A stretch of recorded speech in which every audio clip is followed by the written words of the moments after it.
شیطان پورا زور لگاتا ہے، باتوں میں لگا دے، کوئی جھگڑا کروا دے، اس کی چپل وہ پہن گیا، اس کی چپل نہیں ملی، اس کو کھانا پورا نہیں ملا، اس کا یہ نہیں ہوا، اس کا بیگ گم گیا، اس کی کوئی ضرورت کی چیز تھی وہ نہیں آئی، کوئی اور معاملہ پیش آ گیا. تو چھوٹی چھوٹی چیزوں میں الجھا کر کرتا کیا ہے، اس قیمتی وقت کو ضائع کروانے کی کوشش کرتا ہے.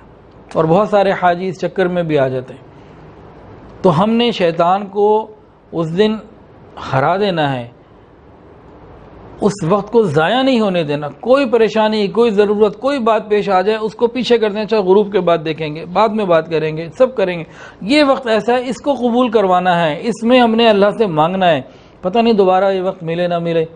آج زندگی ہے، صحت ہے، عافیت سے اللہ نے پہنچا دیا. اب اس وقت کو جو مانگنے کا وقت ہے، اس کو نہ ضائع کرے انسان. اس کا ایک ایک لمحہ قبولیت کا ہے، ایک ایک لمحے کی حفاظت کرے. جیسے کوئی بہت ہی کنجوس آدمی اپنے پیسے کے لیے بے چین رہتا ہے، ایک پیسہ خرچ نہیں ہونے دیتا غیر ضروری، تو اس کو کوشش کرے کہ انتہائی کنجوس آدمی کی طرح اس وقت کو خرچ کرے اور تمام ادھر ادھر کی باتوں سے اپنے آپ کو ہٹائے. مزاج کے خلاف باتیں ہوں گی اور پریشانیاں نکالے گا شیطان. باقاعدہ عرفات میں لڑائیاں ہو جاتی ہیں، کئی دفعہ ایسا ہو جاتا ہے. تو ہم ہر چیز سے بچیں، شیطان کی ہر وار کو پیچھے کر دیں. ایک اور حدیث سنیے بہت ہی خوبصورت. اللہ اکبر. انس رضی اللہ تعالیٰ عنہ فرماتے ہیں کہ حضور پاک صلی اللہ علیہ وسلم عرفات میں تھے اور قریب تھا کہ سورج ڈوب جائے تو نبی علیہ السلام نے فرمایا اے بلال لوگوں کو خاموش کراؤ. تو لوگ متوجہ ہو گئے. تو نبی علیہ السلام نے فرمایا اے لوگوں میرے پاس جبرائیل علیہ السلام آئے تھے اور میرے پاس میرے رب کا سلام پہنچایا مجھے اور کہا اللہ تعالیٰ نے تمام اہل عرفات اور اہل مزدلفہ کی مغفرت فرما دی اور ان کے حقوق کے ضامن ہو گئے. تو عمر ابن خطاب رضی اللہ تعالیٰ عنہ اللہ انہیں جزائے خیر دے کھڑے ہو گئے. فرمایا پوچھا اے اللہ کے رسول کیا یہ صرف ہم لوگوں کے لیے خاص ہے یا قیامت تک جتنے بعد میں بھی آگے حج کرتے رہیں گے ان کو بھی اس میں سے حصہ ملے گا؟ تو نبی علیہ السلام نے فرمایا کہ قیامت تک جو تمہارے بعد بھی آئے گا اس کو یہ نعمت ملتی رہے گی. حضرت عمر فاروق رضی اللہ عنہ نے عرض کیا کہ ہمارے رب کی بھلائی بہت ہو گئی، بہت بڑا فضل ہو گیا. اہل عرفہ یہ جو لوگ ہوتے ہیں حج کی نیت کر کے وہاں آ جانے والے، ان کی برکت سے اور لوگوں کی بھی اللہ مغفرت فرماتے ہیں. حدیث کے اندر آتا ہے کہ جس کے قلب میں ذرہ برابر بھی ایمان ہوتا ہے عرفات کے دن اللہ تعالیٰ اس کی مغفرت فرما دیتے ہیں. ایک حدیث کے اندر آتا ہے انہوں نے نبی علیہ السلام نے دعا مانگی اللہ حاجی کی بھی مغفرت فرما اور حاجی نے جس کی مغفرت کی دعا مانگی اس کی بھی مغفرت فرما. تو اللہ رب العزت کا اتنا فضل ہوتا ہے، انسان اپنے لیے بھی مانگے اور امت کے لیے بھی مانگے، اپنے رشتہ داروں کے لیے بھی مانگے، اللہ تعالیٰ آسان فرما دیتے ہیں. اچھا ایک پوائنٹ بہت توجہ سے سمجھنے والا، میدان عرفات میں ہر حاجی اللہ رب العزت سے اپنے بڑے بڑے گناہوں کو معاف کرنے کی خواہش میں ہوتا ہے، مانگ رہا ہوتا ہے، لیکن اپنے رشتہ داروں کے جو پیچھے وطن میں چھوڑ کر آیا ہوا ہے ان کی چھوٹی چھوٹی غلطیاں معاف نہیں کرتا. وہاں ایک اور ارادہ کرے اللہ تو میرے گناہوں کو معاف کر دے، میں اپنے گھر والوں کی، بھائیوں کی، سسرال والوں کی، بیوی بچوں کی سب غلطیوں کو معاف کرتا ہوں، اللہ میں لوگوں کو معاف کرتا ہوں تو مجھے معاف کر دے. اس کا اہتمام کرنے کی ضرورت ہے. ہم اپنے دل کو صاف کرنے پوری مخلوق کے ساتھ پھر زیادہ رحمتیں ہمیں مل جائیں گی. میدان عرفات میں نبی علیہ السلام نے جو خطبہ دیا تھا ان میں سے چند پوائنٹ سن لیجئے. اللہ اکبر کبیرہ. ایک تو یہ فرمایا اے لوگو تمہارا خون اور تمہارا مال ناحق ایک دوسرے کے اوپر حرام ہے یہاں تک کہ تم اللہ سے ملاقات کر لو، یعنی زندگی بھر کے لیے اصول بنا دیا. اور فرمایا کہ جس کے پاس کسی کی کوئی امانت ہو وہ امانت کو ادا کرے، امانت کو ادا کرنے کا حکم دیا.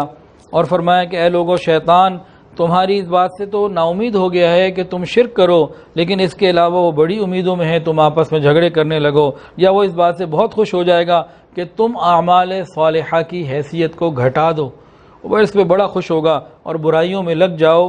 تمہیں چاہیے کہ تم اپنے دین کے معاملے میں احتیاط رکھو، نیک اعمال کی حیثیت اپنے نزدیک کم نہ ہونے دو. اور اس کے بعد فرمایا بہت توجہ طلب بات ہے، فرمایا اے لوگو سنو اللہ تعالیٰ سے ڈرو، اپنی عورتوں کے بارے میں بھلائی اور خیر خواہی کا معاملہ کرو. انہوں نے تم کو اپنی جان کا مالک نہیں بنایا کہ تم جس طرح چاہے کرو، جس طرح تلفی کرو، ظلم کرو. تم نے انہیں اللہ رب العزت سے امانت کے طور پر حاصل کیا ہے اور قیامت کے دن حساب بھی ہوگا۔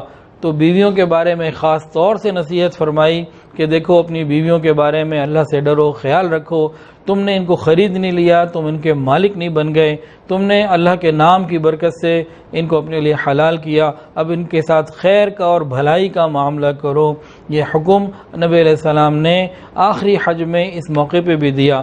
تو ہمیں اپنے گھر والوں کی فکر کرنے کی ضرورت ہے، خیر خواہی کرنے کی ضرورت ہے۔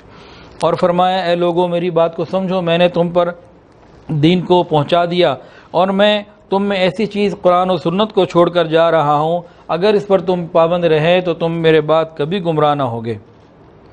اور فرمایا کسی بھی بھائی کا مال دوسرے بھائی کے لیے حلال نہیں ہے مگر اس کی دلی رضامندی سے، کسی کا مال زبردستی لے لینا یہ منع فرمایا۔ اور فرمایا اللہ پاک اس شخص پر رحم فرمائے جو میری بات سنے اور آگے پہنچائے۔ نبی علیہ الصلوۃ والسلام کی بات کو سننا، سمجھنا اور اس کو آگے پہنچانا اور ساتھ عمل کرنا یہ بہت بڑی خیر کی بات ہے۔ فرمایا کہ دیکھو اپنے غلاموں کو جو تم کھاتے ہو کھلاؤ، جو پہنتے ہو پہناؤ، اگر وہ کوئی غلطی کریں تو تم معاف کرو، اگر تم معاف نہیں کر سکتے ہو، برداشت نہیں کر سکتے اس کو فروخت کر دو، ظلم نہ کیا کرو۔ اور میں تم کو پڑوسی کے ساتھ اچھے برتاؤ کا حکم دیتا ہوں۔ نبی علیہ السلام نے اتنی اس کی تاکید کی کہ صحابہ سمجھے کہ ان کو وارث ہی نہ بنا دیا جائے۔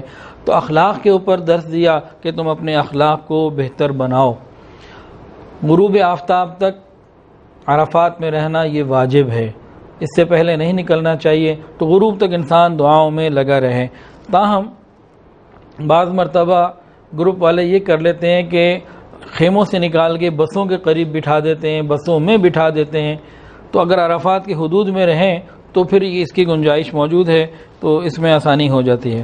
تاہم عرفات سے نکلنے میں امی عائشہ صدیقہ رضی اللہ عنہ کا جو معمول تھا کہ وہ میدان عرفات سے اس وقت نکلا کرتی تھی جب زمین صاف ہو جاتی تھی، یعنی بھیڑ ختم ہو جاتی تھی۔ تو عرفات کے بارے میں چند باتیں ہو گئیں۔